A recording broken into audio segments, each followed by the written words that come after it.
Hello and welcome to our Bob Ross 1 hour painting challenge for the love of Bob Ross. Tonight we're going to be doing this lovely winter scene. We're going to start with that. Now, Bob usually works in oil paints. We're going to be working in acrylic paints. Acrylic paints are more approachable for beginning painters, and they've improved a lot over the last couple decades since Bob was painting. And if you were painting then, you were painting with oils, but now we have more flexibility. We could paint way richer colors with acrylic paints than ever before. Some formulations are very approachable. So we'll do like a semi-demo because we're working within an hour. We got the art timer here because Instagram will just cut us off automatically. I'm going to start by wetting our illustration board with some water. There's nothing else in there. I pre-mixed some colors. We're going to be using Winsor & Newton Galleria acrylic. It's like their second step up in quality. And then for white and black, we're just going to be using Basics. So Basics Titanium White and Basics Mars Black. I don't work with a lot of secondary colors. I like mixing my colors from scratch. As long as you're using the right blue and red to mix to the hues that you need for your piece, then it's fine. We're not going to be using, I don't think, any yellow in the scene at all. So, I'm going to start with sky. And we're going to be adapting some of this landscape for the size of our piece in particular. It's a little bit small and we're going to be going vertical, so I'm going to lay it out a little bit different.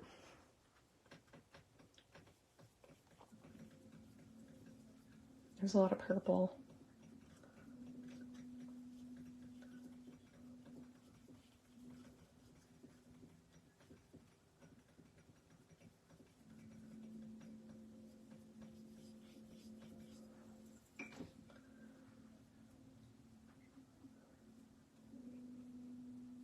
And we're also using illustration board, which has very little texture to it.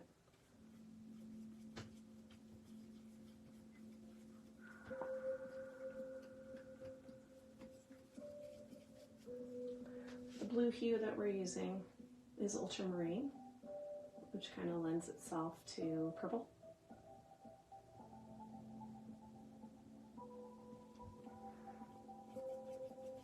So it'll mix a really nice purple with the red that we're using, which is cadmium red.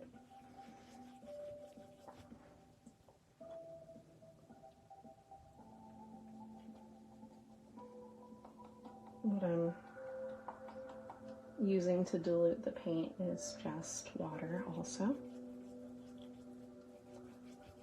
You know, I noticed there's no happy little clouds in the image that we're painting from, and I think we're going to have to add some. I might also note some of the differences between working with acrylics and working with oils here. We can't verbatim follow his techniques because our paints are a little bit different. We can use a lot of the same style brush strokes, but the way that acrylic works, if it's not totally mixable, then you kind of have to let it dry. I'm going to switch from my flat brush to something that is a little bit better for clouds, maybe something a little bit smaller too.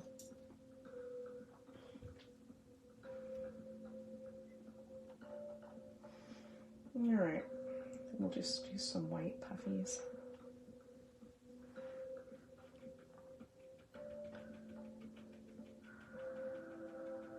Kind of mash in there, and I'm going to blend into the sky color on the first coat of cloud here. You don't want the edges of your clouds to be too high contrast.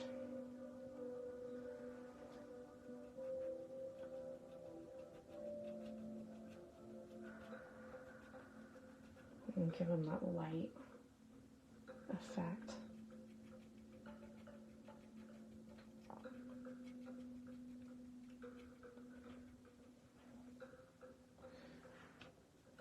One up here.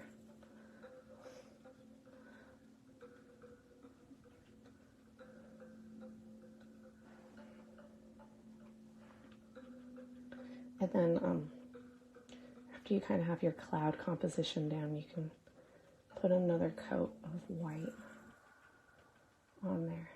So give them like another layer, another dimension.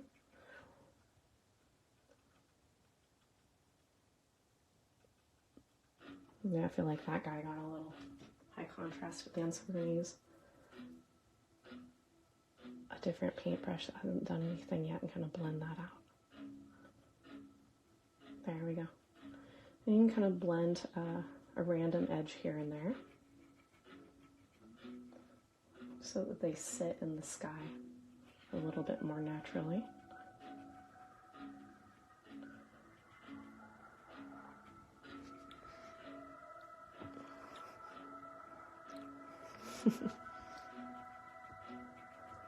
I'm going to check the comments here and there, but I don't have them directly in front of me.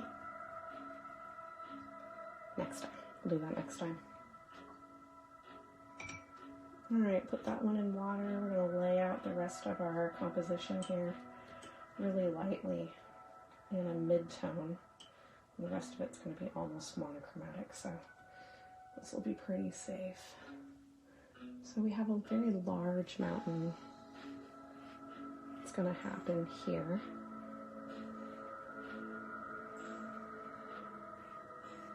And then I think come down. Now we'll peak that up higher.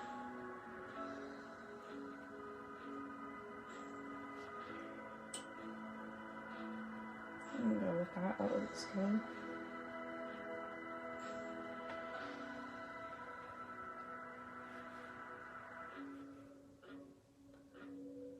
Kind of a medium purple here.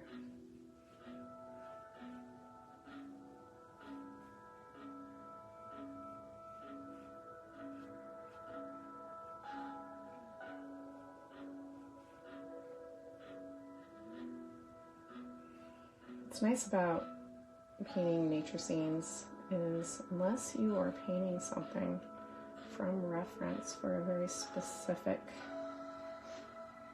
need, like if you're painting Half Dome or a volcano, a landmark, it doesn't really matter too much where in particular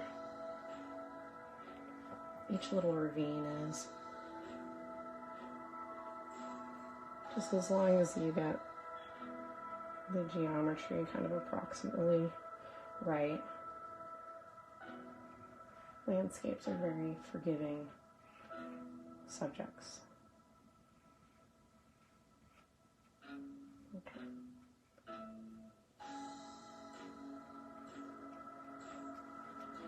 I'm going to switch back to that bigger flat brush for this.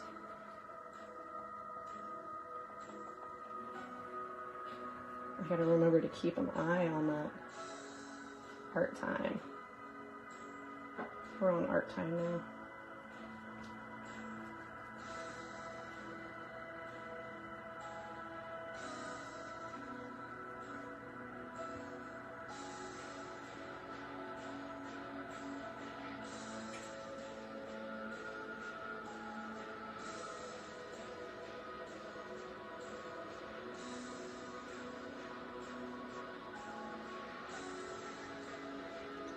There we go. Now we're getting somewhere. And remember, this is going to come down to like about here. And there's going to be a lake. It's going to be a lake. I'm thinking, further down.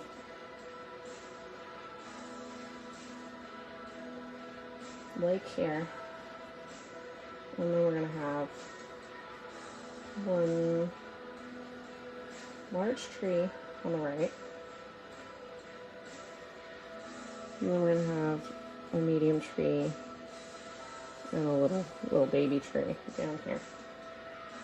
And then there's going to be some light and shadows that kind of come to the foreground here. Okay. There will be trees behind the lake there. Some bushes in the foreground here and here. So see, we're changing this a lot from the original. Let's check in with the originals here. So we are going to change our layout quite a bit. And that'll be good. It'll fit what we're doing, our piece, a little bit better. So we're going to pull down and darken up the purples on the mountains here.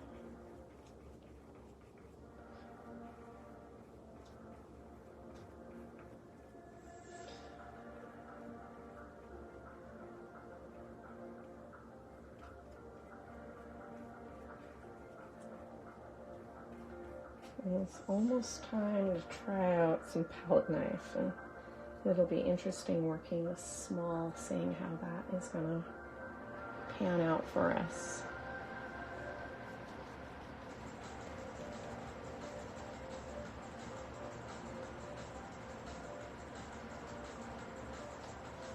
Occasionally I'm going to be wetting the paints down here because I'm not using any extenders.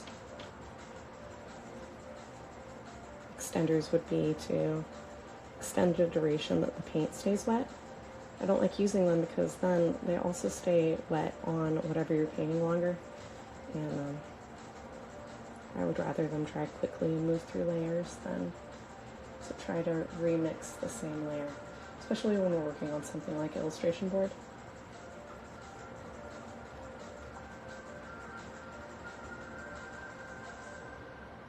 Gonna add a little bit more blue to that purple and some spots here.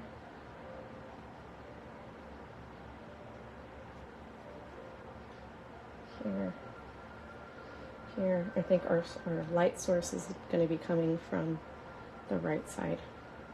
You have to decide that very early in your painting where your sun's going to live. And I think our happy little sun is going to be in the upper right.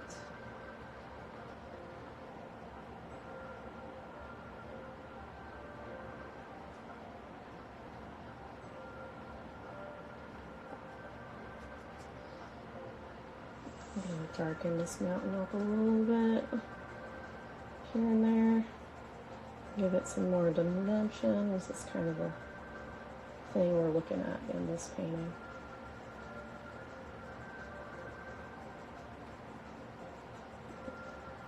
I'm going to add a little bit more water to the brush, a little bit more purple, and kind of blend in there. It's okay if it's a little bit rough because the mountain is very rocky. And it kind of gives it some texture.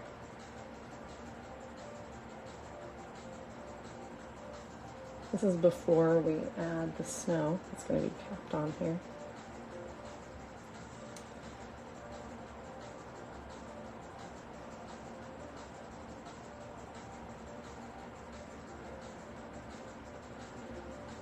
So this mountain is looking very purple. This is all pre-snow layer, which is going to happen pretty soon. I think we are going to try doing it with a palette knife. I think that's what he does here. He drags it down from the edges. And his canvases are usually 30 inches wide. So, this will be fun. I'm going to use our metal palette knife here.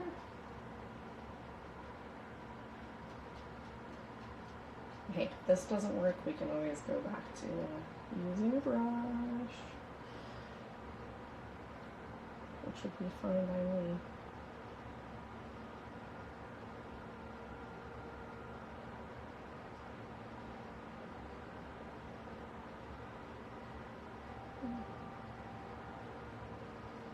Oh, I see what happens. Okay, cool. I can see the snow effect here.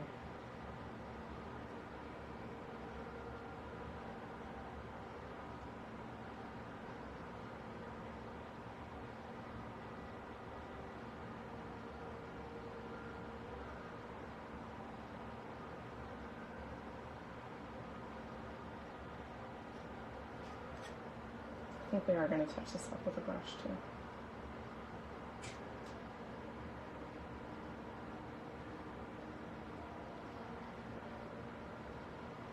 To get a little bit more control over our edge. I got I don't know what size it is, but it's a filbert. It brushes with a name. Filbert's going to help us out with the snow.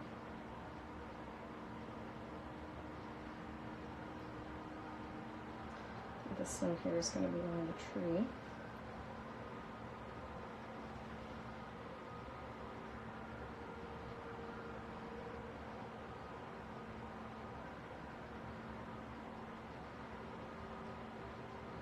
So I am going to be giving away this painting to a lucky viewer.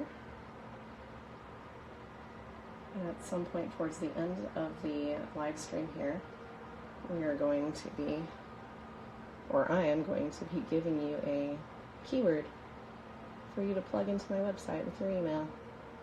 And that'll get you into the drawing. If you win and you live in the continental United States, I will ship this to you. It'll be fun.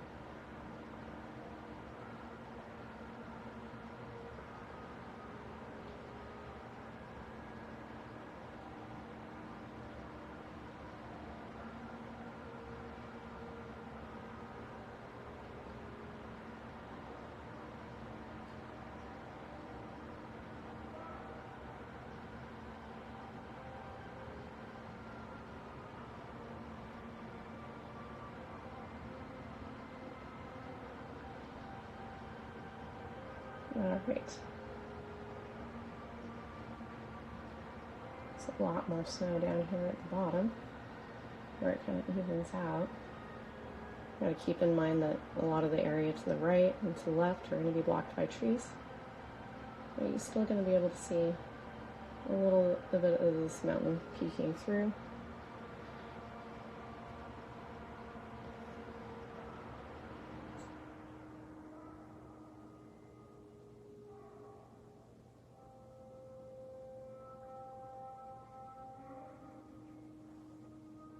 Alright, pick some of this area up here. It's nice to be able to see some of the rocks coming through. Some of the snow on the shadow side needs to be a little bit darker than the snow on the sun side. I want to make sure that's accomplished here. We're just not going as thick with the white. There we go. The acrylic is, you can affect its opacity by how thick it is. Like the clouds, when we painted them, they seemed a lot more opaque than they are now. Now that they're completely dried, they've kind of faded in the background. So what I'll do is I'll just move on to the rest of the painting, and then I will go back and kind of pump up what needs to be higher contrast later on.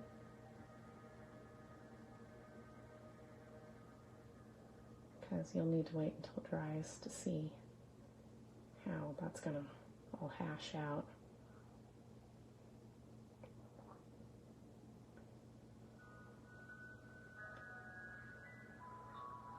Okay, that's looking a lot better now. Sorry, Bob, the palette knife didn't work for us such small scale. But I think he'd be fine with that. Alright. We're pumping up our highlights on the snow here on our sun side.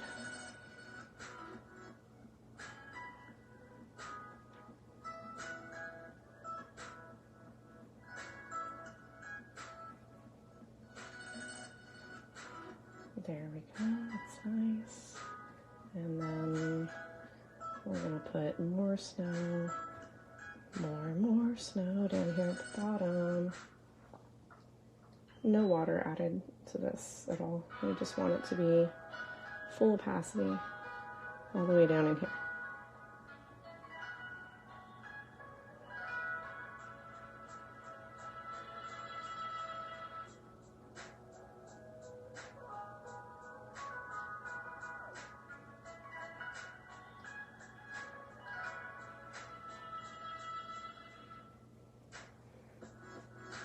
While I'm thinking about it and we're in the upper half of this painting, let's build up some of these clouds again.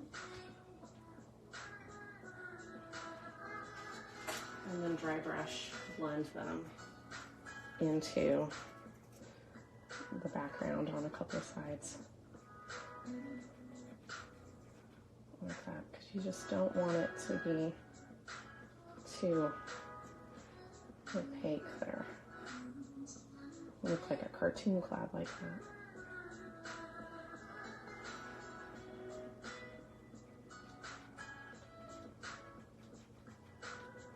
You know, with oils, you definitely would not be doing this. You wouldn't be dry brushing and pushing into the canvas that hard after you've already been somewhere. You kind of want to paint where you are and then move on and hopefully not come back too much with oil paints. You know, the dry time on those can range, depending on how thick the paint is, from a day to weeks.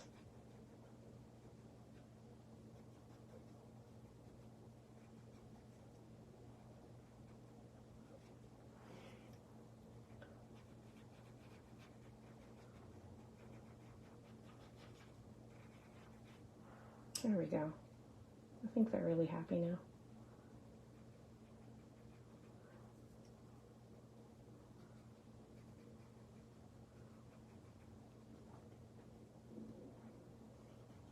We're going to keep this mostly purple.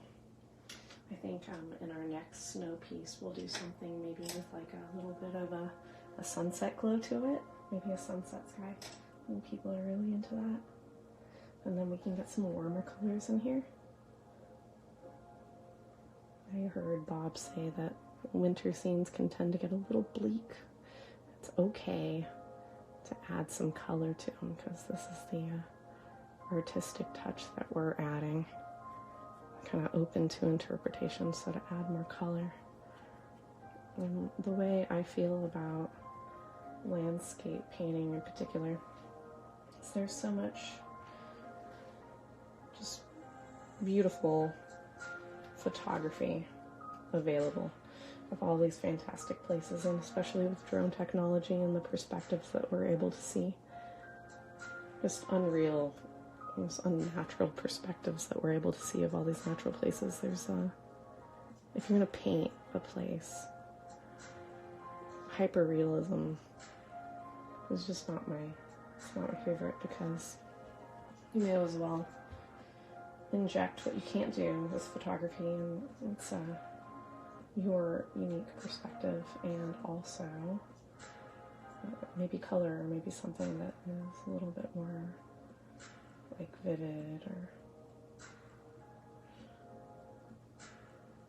interesting in it for a different reason.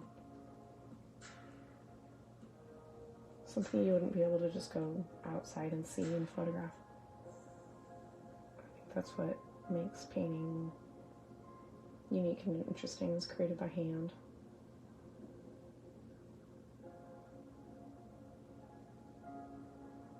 My tagline for my paintings is inspired by reality and born from the mind. I like to look at something, not for a crazy amount of time, and then paint from the impression that I got of it, mostly. And darken up this area. Art time says 25 minutes. So, just gotta keep an eye on that. You gotta be careful if you're on top of paint that's like half dry. you add more paint and then add water over it, it could like peel what you put down previously. You just have to be really careful and delicate. Okay, so now we want to do our background trees. I'm going to go with the deep purple. I have some black on my palette as well, because we just might want to mute the colors a little bit and not go too vivid there. There, that looks good.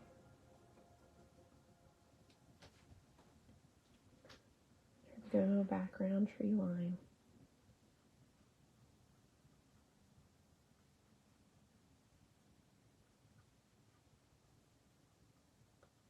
I'm just using the same filbert brush that I used for the mountains.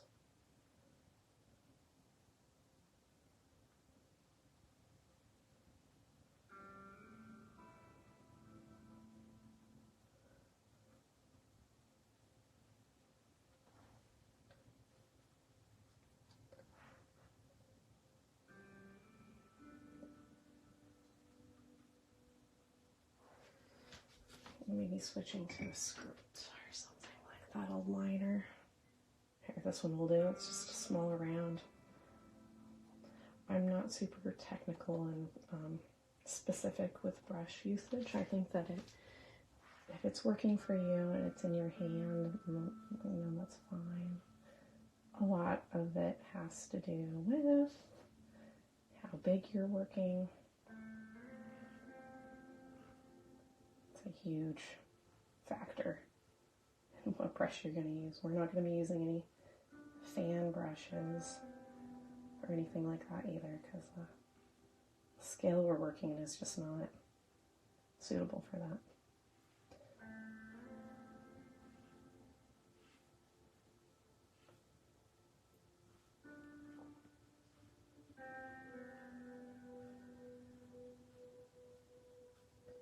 Tree lines can take a lot of time. If you watch some of my other speed painting videos, you'll notice that a significant amount of time is spent on these beautiful little tree lines that are in the background, all the different branches and varying heights of everything.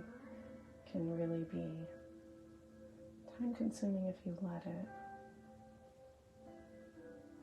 I think, let me try to remember, I think a technique that Bob uses on these little background tree lines is he uses a flat and then does it sideways.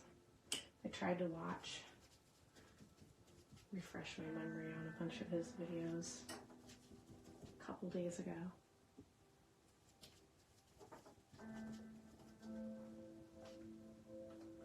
But I don't necessarily paint like this, so it's kind of a fun exercise. Add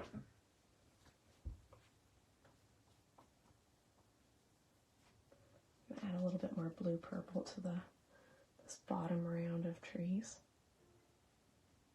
There we go. That looks a little bit more like something he does.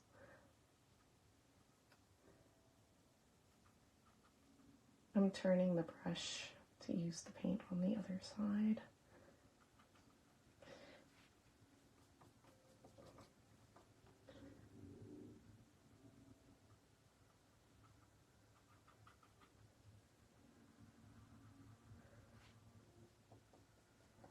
It's funny, as I'm watching Bob's videos, I notice he never says he's using oil paints, which I guess, you know, these just weren't as available back then. It still kind of just blows my mind.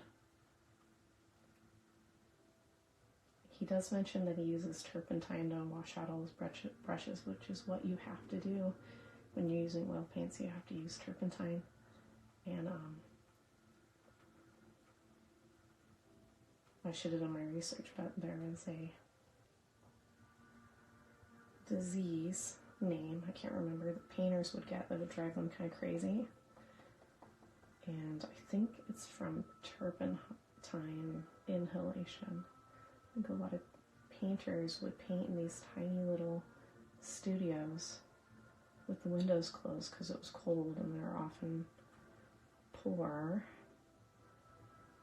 and they would go mad.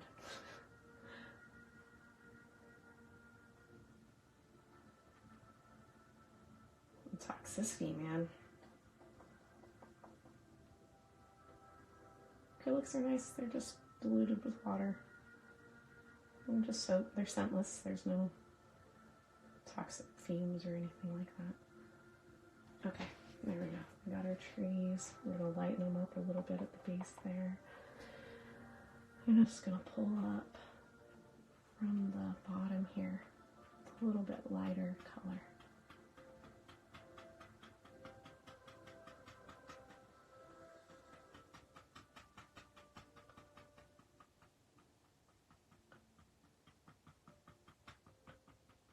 Blend up, imitate a little bit of fog. All right, now we can do our, looks like there's some snow, some dark snow down back there. And then we can do our like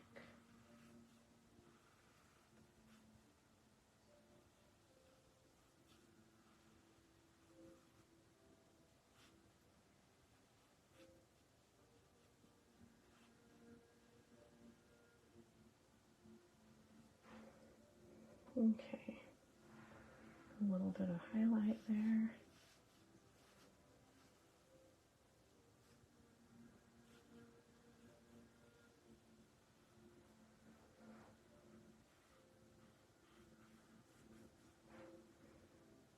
The lake in his painting is a little bit more on the blue side. We can just go with that, that's fine. It's also kind of far away from the tree, so there's no mirroring effect in his painting.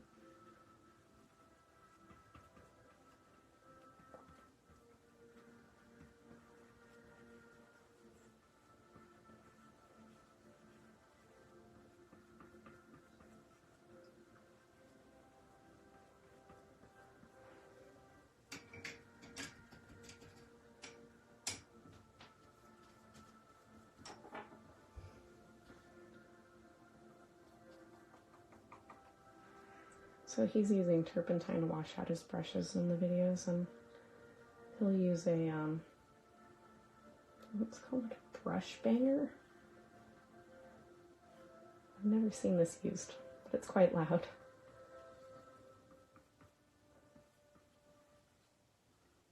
Sounds old school to me.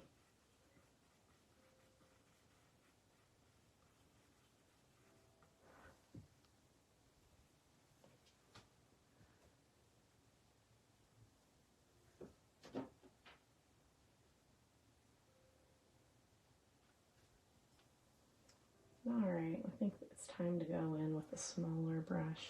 I'm going to bring these same color as the lake, bring the shadows down into the foreground. Here. A little heavy on the water. That's fine, it'll dry by the time we get to it. This will go here. There'll be another snow berm over here. Alright, smaller brush down.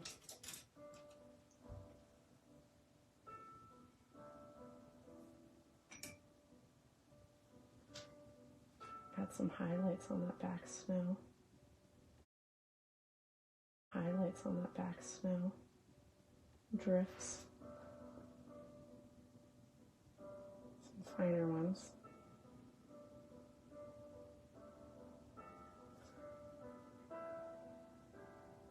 We're at 34 minutes. I think that feels good. I think we're gonna make it. I'm gonna make it just fine. But we are halfway through the stream, so I'm thinking we should give the keyword away. So anybody that's interested in getting this mailed, if you're in the continental US, that would be available to you. You just go to the website. It's at the box there, the bottom here. go to that website, plug in Ross1.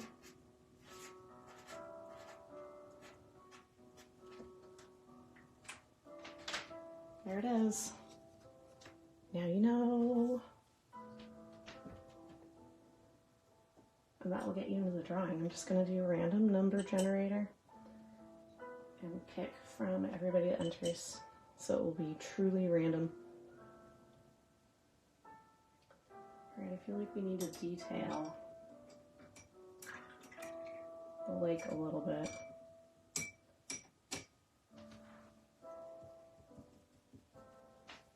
A little bit lighter in the foreground.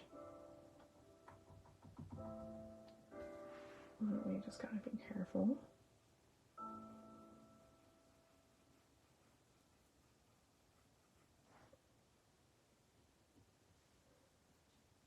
Not to have too much paint on the brush when we do that. And I might also, when the snow line here dries, we're gonna do the same thing to that tree line because I feel like it needs to be a little bit lighter. See, a little bit lighter towards the base there before it gets to the snow and then the lake. Yeah, you see.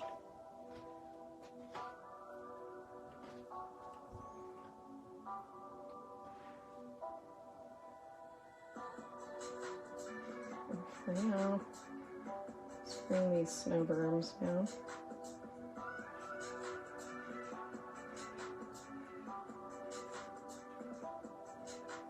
We go full opacity there on the paint and cover this whole area because we don't know what's going to show through the trees and what's not going to show through the trees.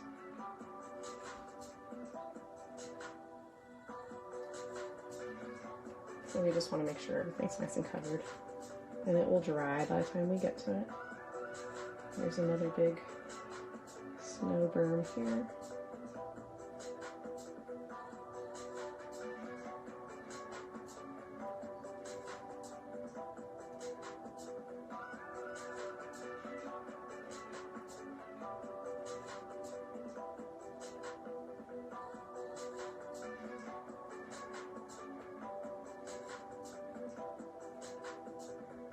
Alright, and then this will go here.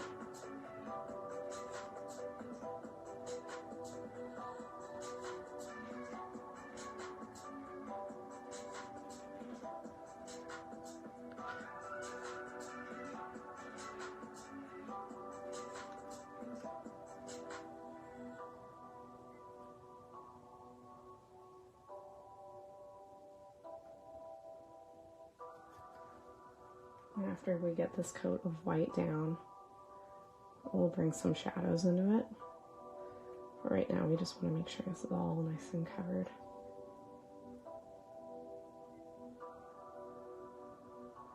The paint that's there is the shadows we dragged down from earlier. But since our sun is here, I'm going to make sure that the faces of snow that are in that direction have an extra coat and make sure that they're just a lot brighter than everything else. Which so far looks good. Looks like the case.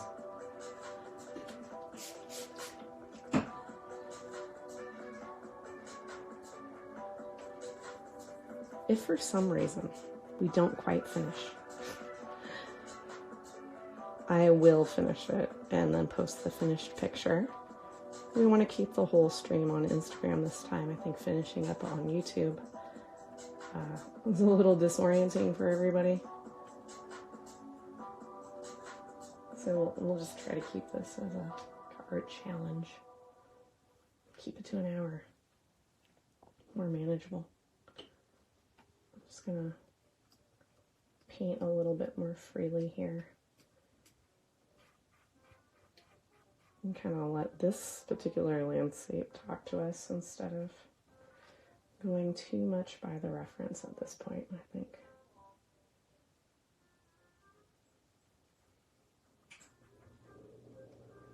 That would kind of help us with our time management.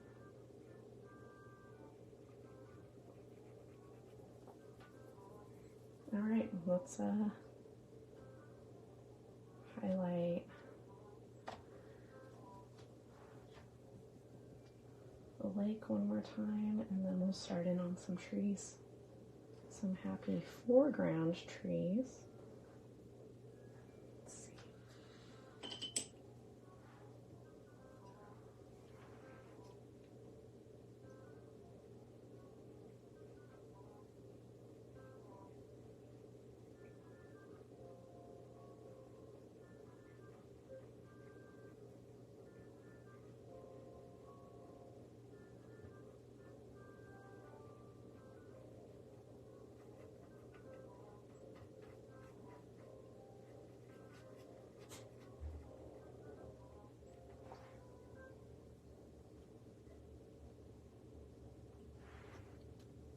Oops, sorry, knocked the camera around there a little bit.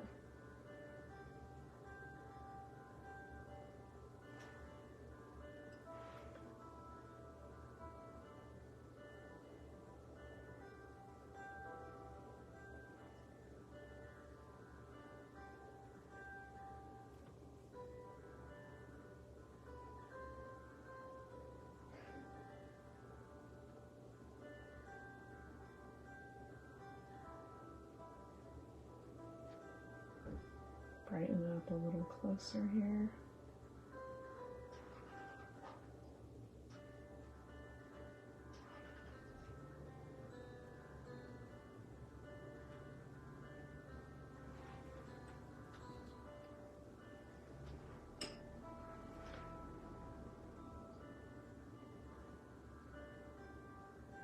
I'll use a clean brush to kind of mix in the paint that I have on there without adding anything else to it.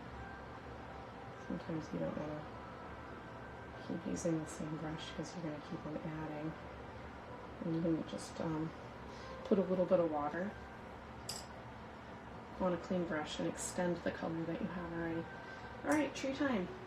It's the moment we've all been waiting for. We have our snow, we have our mountains, we have our shadows. We're gonna go in with some black. I'm not sure this is a Bob thing. I think this might be a different painter, but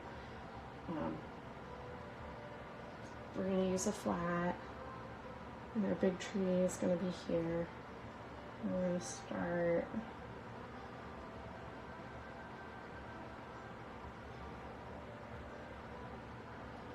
here.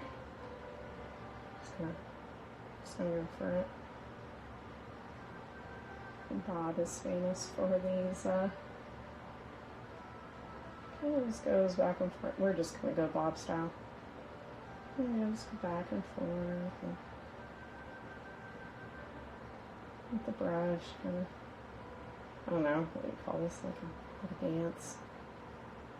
It's from one side, like a zigzag, and then you zig to the other side, and then zig to the first side again. I don't think, the trees don't often have they're not like perfectly symmetrical with the branches, and they're not even. It's part of the beauty of it.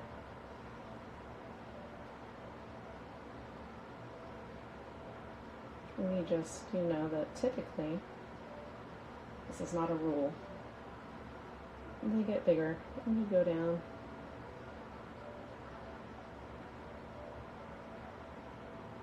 Bit to the bottom.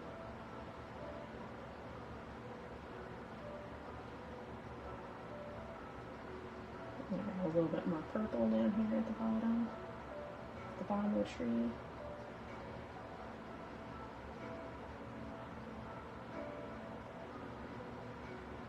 When it snows, it often will cover the whole trunk. The branches are thicker down here. We're not going to see. We're going to cover a lot of that up with snow here. And just make sure that the branches are thicker or they're closer to the tree.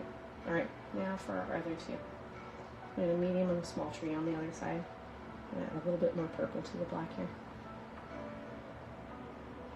I'm going to start, I think, here. This tree is going to be a little bit closer to the edge of the painting.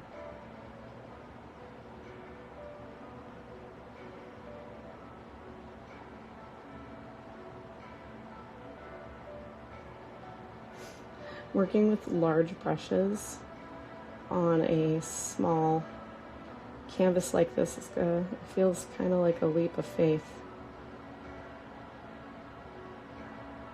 Part of the freedom of working digitally is not having that fear. It's like a liberating experience to not feel like what you are doing right now, that's it. There's no going back from that. Maybe that's why this is more admired. But if you don't have the skill or the confidence, just put the brush down, then it doesn't happen.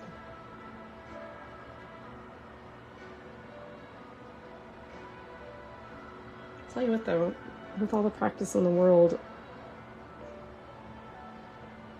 the freedom that digital allows you to experiment is just an amazing feeling.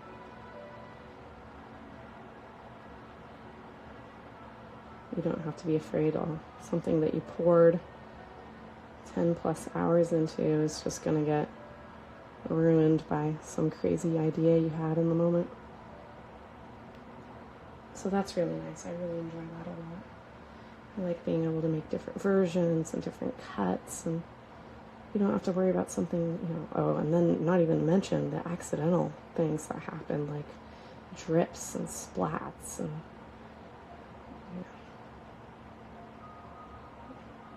distractions, or just something drying wrong, your medium not working out the way you planned, and different art materials have different chemical properties to them, mix differently. There's a lot of learning. Okay, so let's go ahead and put in some of our scrub brush while we're doing this. I think we're just going to do a couple, not a lot. We're at 47 minutes. That's fine. Let's see, I think maybe here.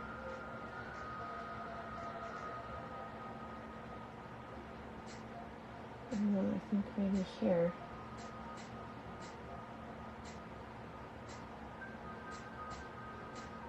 Just for some foreground interest, we're going to add some, 1, 2, 3. I'm going to add some snow to all this stuff. We're just waiting for those trees to dry just a scotch.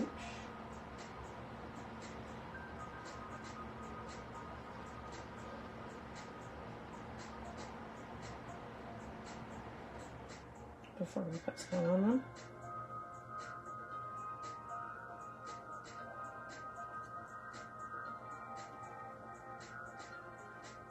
I don't want it to get muddy.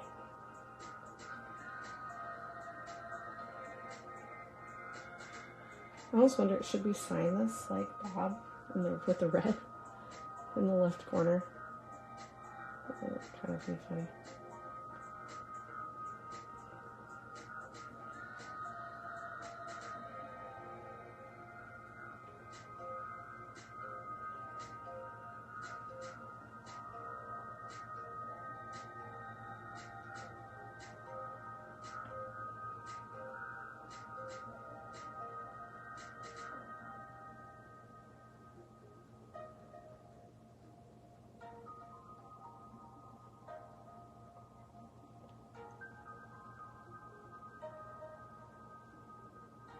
Alright, we need a big flat brush for the snow on the trees. We need to make sure that's nice and clean too, so let me get that really rinsed out. I'm use a paper towel too, just to make sure there's nothing in there.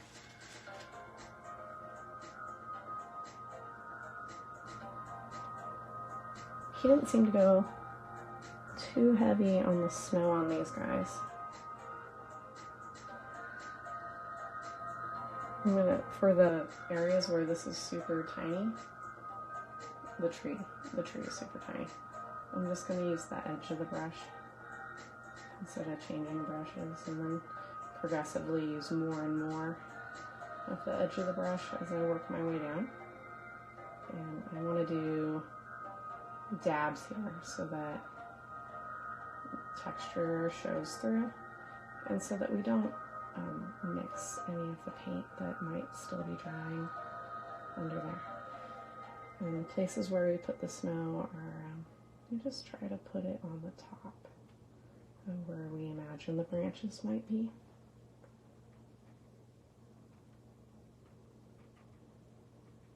There we go. Like that. We got 2 more trees here. The mountains should be dry by now, so I'm just gonna rest my finger on them. I think a lot of the technical proficiency is how good your hand control is for this kind of stuff. I think that's a practice. How much caffeine have you had that day? How relaxed are you? And then the angle of your piece as well. We got a little bit of mixing there on that one. And just wipe that off. Move to the next tree, and then we can move back and dab some clean snow on that one.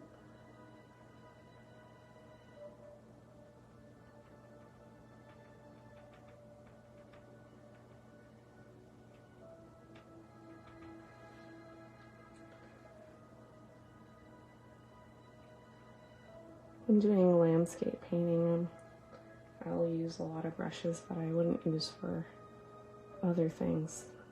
Maybe are a little worn or past their usage for other applications because they have an interesting texture. And when you're doing snow, foliage, stuff like that, even clouds, it's nice to have some randomness. It adds texture, adds interest, and some realism to have random masses of color.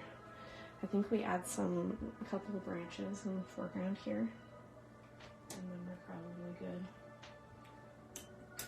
Need it to be thin, so we'll use a script and some really watered down gray.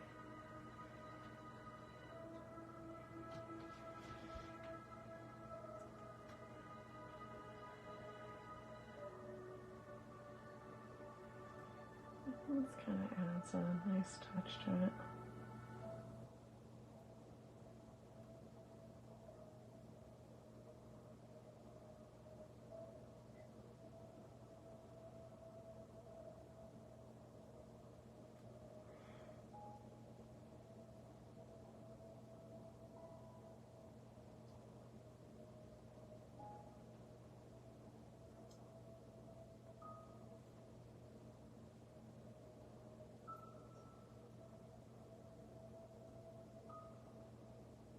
Alright, remember, if you'd like to enter to win this painting, just go to my website, learoseart.net, and enter Ross1 as the key phrase with your email address.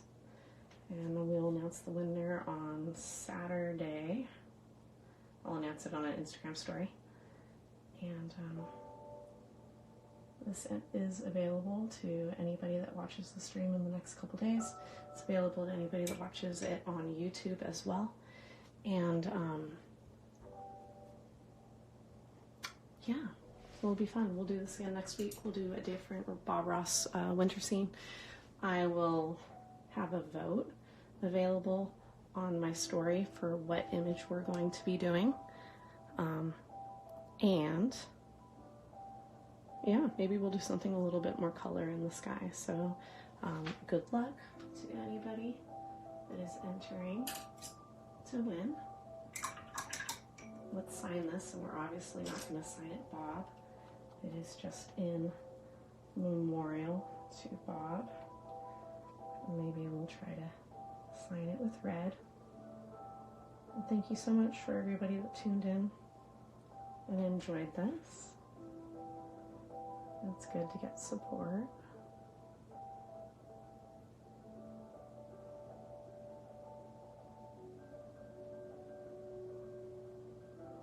There we are. We're red, just like Bob. All right, good night, and thank you for watching. Good luck.